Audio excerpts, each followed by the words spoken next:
سلام او نیکی هیله ګرانو زده کوونکو ته هیله ده چې تاسو ټول روغ او جوړ اوسئ او نننی درس مو تر پایه موږ سره پاتې شئ.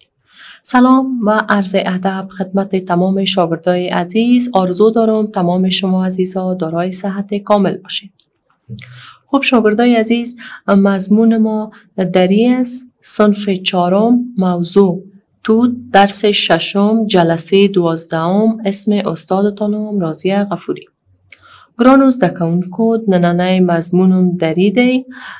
ټولګیم څلورم دی. موضوع تود یا د تی توری دی. درسم شپږم دی او برخه مو 12مه ده. د ښوونکي نومم دی راضیه غفوری.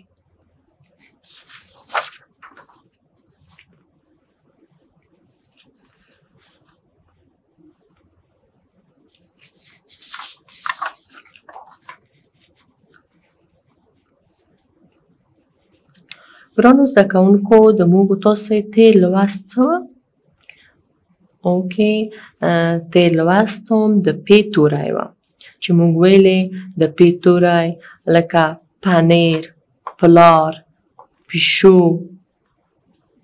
موږ تاسو ډېر زیاتې کلمې د پی توري ته وویل او کورنۍ دنده مې هم تاسو ته درکړې وه چې تاسو بر علاوه هغه کلمې چې ما تاسو ته ویلې، تاسو نورې نوې کلمې د خپل په کتابچو کې ولیکئ. هیله ده چې تاسو کورنۍ دنده مو ترسره کړې وي.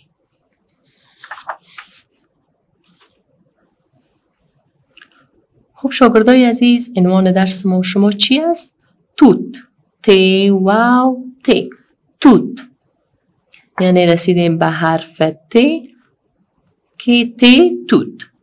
هدف درس ما شما چی است؟ خواندن، نوشتن، گفتن معرفی توت و آموختن زبان دری است.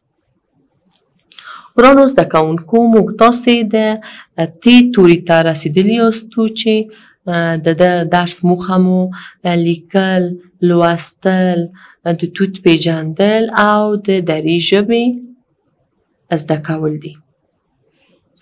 دلته ځینې پوښتنې دي چې تاسو سره کومه. چند سوال از شاگردای عزیز که از شما مطرح میکنم. آیا شما توت خورده اید؟ من مطمئن هستم که جواب شما بله است. میدانید توت چی مزه دارد؟ آفرین، بله شاگردای عزیز، توت مزه بسیار خوش و خوشایند دارد. توت شیرین است. توت درخت دارد یا در زمین کشت می شود؟ شما جوابتان حتما میفهمین. اگر نمیفهمین هم در متن درس شما جواب میگیرین. خوب، در تصویر شما چی رو میبینین شاگردای عزیز؟ بله، یک درخت توت است که اینجا چند بچه به شکل زولی یک چادر و چیز گرفته و یک پسرک خورد در درخت بالا شده و شاخچای درخت تکان میده تا توت چی شود؟ توت بریزه در زولی. بله شاگردای عزیز، ت توت. ظریفه این درخت چی دارد؟ ظریفه سوال میکنه که این درخت چی دارد؟ حمیده در جوابش چی میگه؟ این درخت میوه دارد. ظریفه باز سوال میکنه حمیده توت را خوش داری؟ حمیده در جوابش میگه بله، من توت را خوش دارم. ظریفه باز میگه به تواب بگو با تبر به درخت توت نزن. تواب جان، شکستن شاخه درخت توت کار خوب نیست. بله شاگردای عزیز، اینجا ظریفه و حمیده با هم دیگر چی میکنه؟ ظریفه سوال میکنه و حمیده هم جواب میده. خوب، در اینجا شما میبینین دال، ری، خی، ت چی میشه؟ درخت. دال، ری، خی، ت درخت. ت، ب، ر تبر. میم، ت یا نون چی میشه؟ متین. بله شاگردای عزیز، اینجا به کمک ت و ر اینجا چند چی میکنیم؟ کلمه میسازیم. ت ر زمانی که امرای میم واو ز یک جای میشه چی میشه؟ ترموز. ترموز. ت ر زمانی که امرای ب واو ز یک جای میشه چی میشه؟ بله شاگردای عزیز، تربوز. تربوز. ت ر زمانی که امرای کاف الف ر یا یک جای میشه چی میشه؟ ترکاری، که خوردن ترکاری بسیار زیاد به صحت ما و شما مفید است. ما و شما باید همیشه کوشش کنیم که در وقتی که غذا میخوریم همیشه وقت ترکاری هم استفاده کنیم. خب حالا به زبان پشتو هم برتان میگم نازنینا. ت توت. ظریفه این درخت چی دارد؟ ظریفه سوال میکنه، میگه این داونه چه لري؟ این درخت چی دارد؟ معنای چی؟ داونه چه لري؟ حمیده په جواب کې څه وایي؟ این درخت میوه دارد. داونه میوه لري. به هم ظریفه سوال کوي، حمیده توت رو خوش داری؟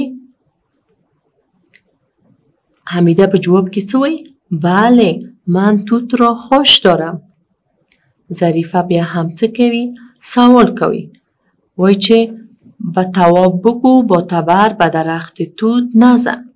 ظریفه څه کوي؟ یو خواهش غوندې وای چې تواب ته ووایه چې د توت ونې ته له تبر سره یا د ونه وایي، یعنی د توت ونه زخمی نکړي.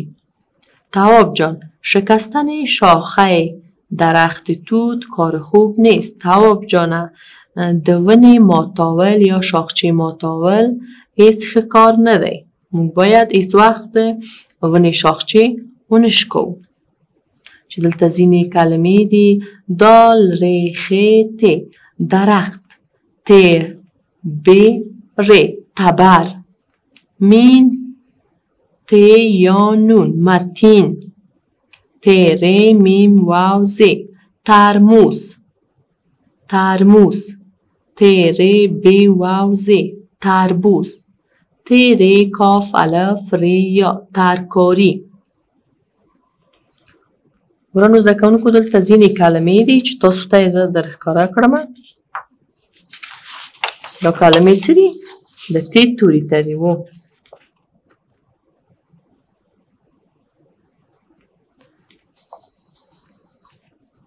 شاگردای عزیز شما میتونین این رو ببینید.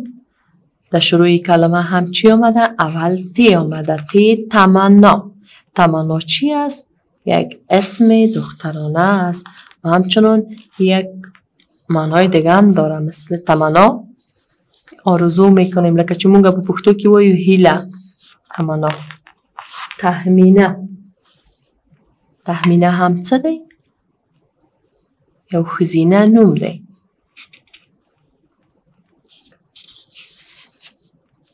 چې د ت توری په لومړی بخش کې راغلی دی.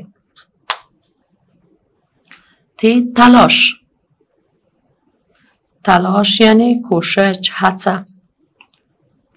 موږ باید همیشه تلاش وکړو، هڅه وکړو چې د خپل درسو کې ډیر ښه مخته لاړ شو.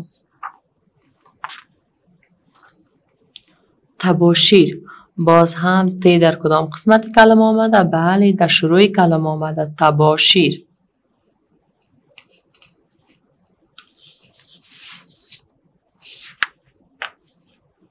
تربوز یا هندوانه،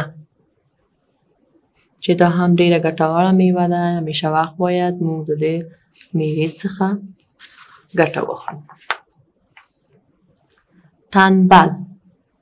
تنبل معنا خو پوهیږئ. هیله لرم چې هیڅ یو د تاسو څخه تنبل ونسیږي. همیشه وخت هم د خپله کارو کې لایق او هوښیار اوسئ. تنبلي څخه همیشه وخت ډډه وکړئ. تنبل سړی د هیڅ څه نه خوښیږي، حتی د خپل په درد هم نه لګیږي. تواب. تواب هم چی است؟ یک اسم بچگانه یا اسم مذکر است. شاگردای عزیز اینجا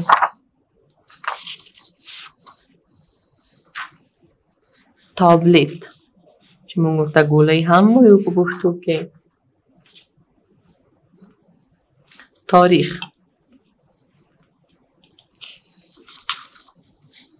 افغانستان تاریخ کهن دارد. ت تایلند. تایلند هم څه دی ګرانو زده کوونکو د یوه مملکت نوم دی چې له دې توري څخه پیل کیږي.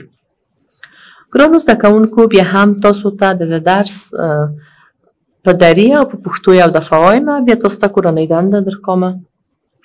ته توت. ظریفه این درخت چی دارد؟ حمیده در جواب چی میگه؟ این درخت میوه دارد.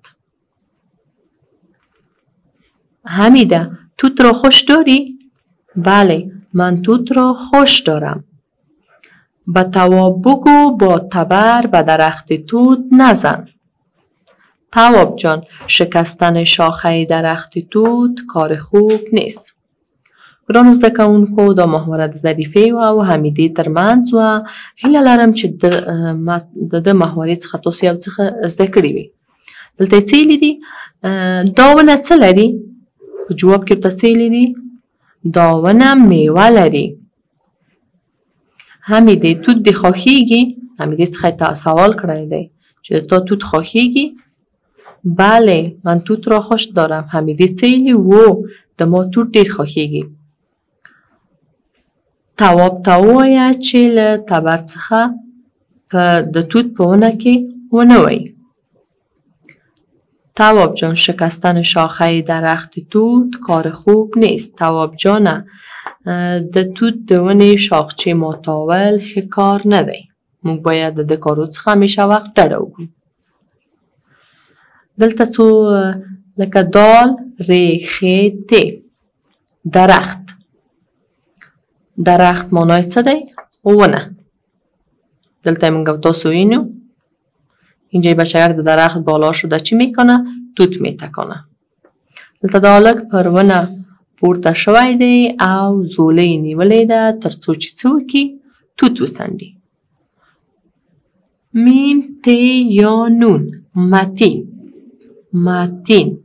متین هم یو مذکر نوم دی یا د هلکانو نوم دی. ت ر میم واو ز ترموز. ترموز د چای. ترموز د اوبو. ت ر ب واو ز تربوز یا هندوانه. ت ر کاف الف ر یا ترکاری.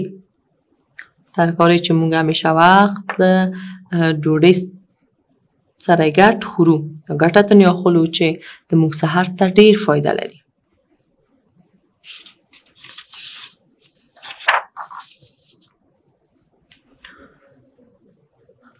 ګرانو زده کوونکو دا سوالونه دي چې هیله لرم چې تاسو د نننۍ درس څخه مو یو څه زده کړي. دلته یې څه لیکلي؟ با تبر به درخت توت نزن. تبر سره څه کوه؟ د توت ونه مه واوه. تواب تیلی. خوب شاگردای عزیز، آرزو دارم از درس امروزی یک چیزی آموخته باشین و این متن درس شما در کتابچه هایتان نوشته کنین و املا کار کنین. بر روز بعدی انشالله که املای از این درس شما عزیزا یاد داشته باشین. شما را به خداوند یکتا و به همتا میسپارم.